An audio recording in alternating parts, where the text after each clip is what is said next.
Hello mga tropa, and welcome po sa Tropa Tones. Mga tropa, marami sa atin ang may kapatid. Isa, dalawa o higit pa. Napansin mo ba tropa na bawat magkakapatid ay may kanya-kanyang ugali? Naaapektuhan nga ba talaga ng antas ng pagkapanganak ang ugali ng tao?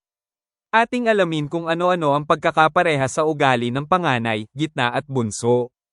Please leave a comment below kung naaayon ito sa inyong pag-uugali. Ang mga panganay. Isa sa katangian ng kapatid na panganay ay kadalasan sila ang mga nagiging pinuno. Napapalaki ang mga panganay na puno ng atensyon habang wala pang ibang kapatid. Sila ay nabibigyan ng mga pangaral kaya lumalaki na mataas ang kumpiyansa sa sarili at kakayahan na mamuno. Pag nakaroon ng kapatid, sila ay naatasan na tumulong sa pag-aalaga at mga gawaing bahay. Dahil dito, lalong nahahasa ang kanilang pagiging pinuno. Isa rin na katangian ng mga panganay ang pagiging matalino. Ayon sa isang pag-aaral ng University of Edinburgh, ang pagbibigay ng pagpapasigla sa isip ng mga panganay mula sa mga magulang ay nagiging dahilan ng pagtaas ng kanilang mga IQ. Ang nagiging problema ay maaaring makaramdam ang mga panganay na bata ng pamimilit na maging perpekto. Ang gitna sa mga magkakapatid. Kadalasan nangyayari na ang mga panganay at bunso ay nabibigyan ng atensyon habang pakiramdam ng nasa gitna ay hindi sila napapansin. Dahil ang kanyang mga ginagawa ay nagawa na ng mga panganay, maaaring hindi na ito mabigyan ng atensyon. Ganun pa man, dahil sa laging nakakasama ang ibang kapatid, ang mga gitna sa magkakapatid ay pwedeng magkaproblema sa emosyon.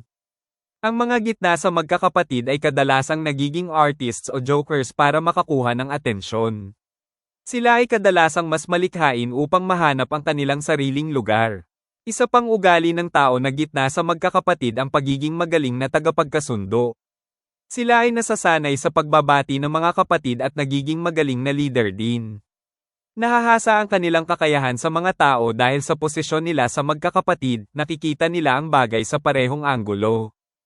Ang mga bunso. Ang katangian naman ng kapatid na bunso ay karaniwang kinikilala bilang paborito ng mga magulang ngunit halos lahat ay pakiramdam na napag-iiwanan.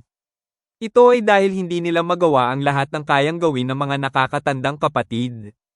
Nararamdaman nila na sila ay hindi sapat at may depekto. Dagdag pa dito na kadalasan ay ayaw makipaglaro ng mga mas nakakatanda sa bunsong kapatid. Dahil ang tingin sa kanila ay mga sanggol, sila ay gumagawa ng paraan upang patunayan ang sarili. Ito ang dahilan kaya kadalasan sa mga bunso ay nagiging negosyante. Maaari rin makuha ng mga bunso ang katangian ng kanilang mga magulang sa pagpapalaki sa kanila. Sa mga panganay, dahil hindi pa sanay ang mga magulang, kadalasan ay mahigpit ang pagpapalaki. Dahil sanay na sila pagdating sa bunso, mas relaxed na ang kanilang pag-aalaga. Dagdag pa dito na hindi lang ang bunso ang inaalagaan na bata. Ito ang dahilan kaya ang mga bunso ang laging nagiging pinaka-nakakatawa sa pamilya. Ang mga nag-iisang anak. Ang ugali ng tao na nakukuha ng mga nag-iisang anak ay pinagsamang ugali ng mga panganay at bunso. Nakukuha nila lahat ng atensyon mula sa mga magulang. Kahit sila pa ay maging high achievers, kadalasan pa rin mararamdaman na binababy ng mga magulang. Sila ay tinuturing na matatanda dahil sila ay nabubuhay sa mundo ng mga matatanda. Nasasabi sa mga pag-aaral na mas masaya ang mga nag-iisang anak dahil wala silang nararanasan na pakikipagkumpetensya sa mga kapatid. Ganun pa man, ang pagkawala ng kapatid ang nagiging dahilan ng pagbaba ng kanilang kakayahan makisama. So mga tropa, sana po may bagong kayong natutunan sa ating video. If you like the video, kindly like, share and subscribe po sa Tropa Tones and turn on the notification bell para lagi kang updated sa mga bagong kaalaman. Once again, maraming salamat po sa panunood sa Tropa Tones and see you sa aming mga future uploads. Hanggang sa muli mga tropa.